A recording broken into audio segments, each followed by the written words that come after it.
Hi friends, நம்ம அரிசி கழுவிய தண்ணீர் நிறைய டிப்ஸு சொல்கிறாங்க. ஆனால் எனக்கு தெரிஞ்சது இது எனக்கு ஒருத்தவங்க சொன்ன டிப்ஸு தாங்க. அந்த தான் நான் உங்ககிட்ட ஷேர் பண்ண விரும்புகிறேன். இது நிறைய பேருக்கு இது முகப்பரு, அப்புறம் முகம் பளபளப்பாக இருக்கும். அப்புறம் தலையில் கழுவுனா அது பொடுகு எல்லாமே போயிடும், அந்த மாதிரி தான் நீங்கள் கேள்விப்பட்டிருப்பீங்க. ஆனால் இதோட இன்னொரு டிப்ஸ் நான் சொல்கிறேன்.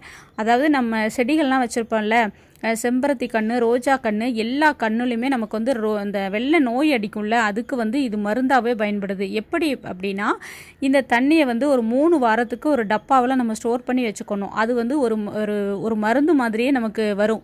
அதாவது ஒரு பூச்சிக்கொல்லி மருந்து மாதிரியே வரும். அதை நம்ம அந்த வெள்ளை நோய் பட்டிருக்க அந்த செம்பருத்தி கன்று, ரோஜா கன்று எல்லாத்துலேயுமே தெளித்து விட்டோம் அப்படின்னா, தெளித்து விடுறத விட அந்த ஸ்ப்ரே பண்ணி பண்ணோம் அப்படின்னா அந்த வெள்ளை நோய் மறைஞ்சிருமா. வீடியோ பிடிச்சிருந்தா லைக் பண்ணுங்கள்.